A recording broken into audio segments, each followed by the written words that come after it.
I do believe that the teachings of Jesus are good and wise. That there's tremendous wisdom in turn the other cheek. But this notion of forgiveness is important. I'm actually a big believer in the principles of Christianity.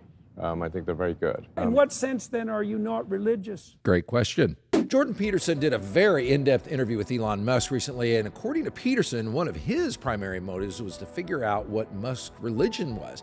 And it sheds a lot of light on Elon Musk's beliefs, and especially in regard to Christianity. Welcome, everybody, to One Life Network, and I'm Brett, and I've been a pastor a really long time, and at One Life, we're passionate about exploring cultural conversations from a Christ-centered worldview with people who believe and those who don't believe. So if that sounds like something that you'd like to be a part of, please join our community by subscribing and leaving a comment. Now, in a great conversation that ranged from AI to natalism, Jordan Peterson explored Elon Musk's core motives and worldview, and this included his views on Christianity. Now, check this out, and on the post side, I'll fill in blanks with what I learned from watching the whole rest of the interview and how this points to the truth of the Christ-centered worldview. So, while I'm not a particularly religious person, I do believe that the teachings of Jesus are good and wise. And that there's tremendous wisdom in turn the other cheek. And for a while there, when I was saying, I thought, well, that's really a weak thing to do. Yeah, it can be. If someone, and with respect to bullies at school, I think you shouldn't turn the other cheek, you should punch them on the nose. And then thereafter make peace with them. But they need to stop bullying you, and a punch in the nose will stop that. And then thereafter, make peace. So sometimes that punch on the nose is the first step in making peace with bullies. Yes, it may, change their career from being a bully to perhaps they shouldn't be doing such things. Yeah, I think there's anyway. So why not I think bitterness? This notion of forgiveness is important. I think it's essential because if you don't forgive, then as I forget who said it, but an eye for an eye makes everyone blind. Mm-hmm. If you're going to seek vengeance, and you have this never-ending cycle of vengeance. Mm-hmm. There are anthropological speculations that we were caught in a 350,000-year cycle of not getting anywhere after modern human beings emerged precisely because of that. That is an amazing statistic, by the way. He just kind of throws that in. Couldn't get out of accelerating tit-for-tat revenge cycles. Right. Yeah. So I'm actually a big believer in the principles of Christianity. I think they're very good. So in what sense then are you not religious? Great question. Well, so Dawkins just came out 3 weeks ago or thereabouts and announced that he was a cultural Christian, right? And so the question. Right. I would say I'm probably a cultural Christian. Okay. So I was brought up as an Anglican, and I was baptized. And although, oddly enough, my parents also simultaneously sent me to a Jewish nursery school, preschool. So it was Jesus our Lord. Well, the Jews have a reputation for being religious too, Yeah, no, I might have been the only non-Jewish kid at the school. I didn't even realize that was the thing. But I was just singing Hava Nagila one day and Jesus our Lord the next, Mm-hmm. So that is my upbringing.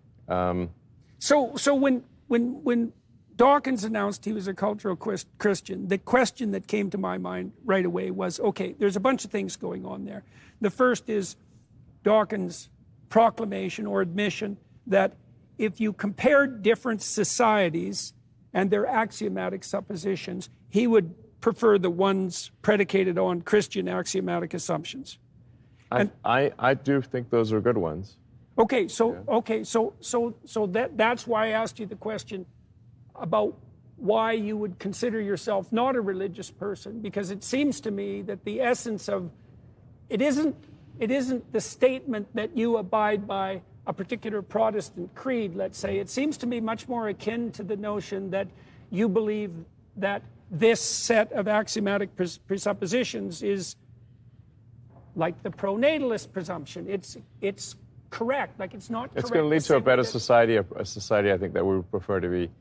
If you say like, what what will result in the greatest happiness for humanity, considering not just the present, but all future humans? There's plenty there. But for one thing, this whole notion of cultural Christianity comes up over and over and over again. They reference Dawkins. They're referencing other people. That's one of the most fascinating things going on in our world right now, that people on the level of Elon Musk and Jordan Peterson and others are at least adopting that idea. Now, this comes from, I believe, a category in the Bible, in the book of Acts, that was the Apostle Paul's primary target. They were called God-fearing Gentiles. In other words, Gentiles that would attend synagogue. They liked the stuff of Judaism, but they didn't consider themselves full Jews, but they liked what they were hearing. They participated in it. They were kind of Jewish adjacent.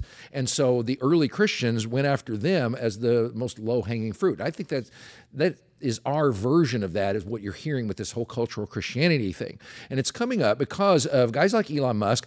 They have some background in Christianity, but he talks earlier in the interview about how he went on a search. He read the Bible, to his credit. He read the Quran. He read other religious texts. Then he was finally impacted more than by any other book, but by Hitchhiker's Guide to the Galaxy, which its basic idea is we don't know enough to ask the right questions. And so his entire worldview is about seeking answers by studying the universe, which is pretty fascinating. But what's happening is that the more he studies the universe and the more he looks at life, he's looking and seeing that society functions better with certain assumptions, and most of them are Christian. And that's surfacing more and more, because the further away, in one hand, we get from the Christian worldview, thoughtful people are starting to notice, wait a minute, we can't do without those, like fundamental human rights. Where do those come from? Well, if you just have a naturalistic worldview that we're all just aimless products of an aimless system in the end that's just about survival, where do you get fundamental human rights from?